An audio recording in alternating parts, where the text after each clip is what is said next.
10/11/063 kepada yang terhormat Ibu Ismita Kustanti SNM selaku dosen mata kuliah kreativitas dan berpikir kritis. Di sini izinkan saya memaparkan materi selama perkuliahan di semester 7 dengan mata kuliah kreativitas dan berpikir kritis, yaitu pembahasan tentang teknik berpikir untuk analisa bisnis also. Yang pertama yaitu berpikir kritis dengan kasus penurunan penjualan, yaitu dengan penerapan gunakan root cause analysis untuk menemukan masalah utamanya seperti pengiriman yang lambat. Kemudian hasilnya akan dengan perbaikan waktu pengiriman. Yang kedua, berpikir kreatif dengan kasus persaingan yang ketat, penerapan brainstorming produk dan strategi pemasaran kreatif seperti kolaborasi dengan influencer dengan hasil produk dengan kemasan yang menarik dan pelanggan baru. Yang ketiga yaitu berpikir strategis dengan kasus pasar. Penerapannya yaitu dengan menggunakan SWOT analisis dan kerjasama dengan pengiriman cepat. Hasilnya yaitu dengan perluasan pasar berhasil. Yang keempat, berpikir analitis dengan kasus penurunan konversi. Penerapannya yaitu dengan menggunakan analisis data dan pengunjung dan gap analisis untuk meningkatkan konversi. Hasilnya yaitu redesign website yang user friendly. Yang kelima yaitu berpikir sistematik dengan kasus biaya operasional yang tinggi. Penerapannya causal loop diagram dan stakeholder analisis dengan hasil optimasi pengiriman menurunkan biaya. Kemudian yaitu berpikir divergen dan konvergen. Kasusnya permintaan variasi produk. Penerapan digunakan stempel dan evaluasi ide dengan hasil menambah variasi produk sesuai dengan kebutuhan.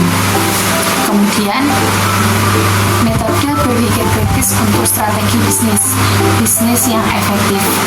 Analisis eksternal, meneliti tren pasar dan kompetitor. Kemudian ada analisis internal, yaitu evaluasi kualitas dan kecepatan layanan. SWOT dan STP, memahami kekuatan, kelemahan, serta segmen pelanggan. Implementasi dan monitoring, yaitu meluncurkan produk baru dan memantau respons pasar. Kemudian ada prinsip manajemen inovasi. Yang pertama ada analisis lingkungan eksternal, tren dan kompetitor. Yang kemudian internal, SDM dan logistik. Penerapan fokus pada produk tertentu dan evaluasi pasar. Kemudian ada teknologi integrasi platform e-commerce dan otomatisasi inventaris. Kemudian ada rencana integrasi kreativitas dan inovasi. Fokus dengan diversifikasi produk. Kemudian digitalisasi proses bisnis dan agilitas dalam menyesuaikan tren. Contoh, penggunaan aplikasi dan fitur desain custom. Kemudian ada rencana aksi dan evaluasi dalam berpikir kreativitas. Yang pertama yaitu identifikasi masalah, brainstorming ide, implementasi dan evaluasi. Hasilnya itu dengan contoh layanan kustomisasi produk meningkatkan kepuasan pelanggan. Kemudian evaluasi dan skalabilitas, ukur keberhasilan melalui survei dan data penjualan. Kemudian dokumentasi untuk efisiensi ke depan.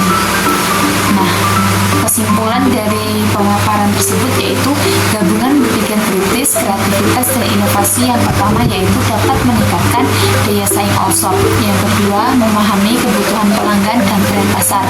Kemudian yang terakhir yaitu memperkuat efisiensi operasional dan membangun bisnis yang berkelanjutan. Sekian, mohon maaf bila banyak kurangnya. Terima kasih. Wassalamualaikum warahmatullahi wabarakatuh.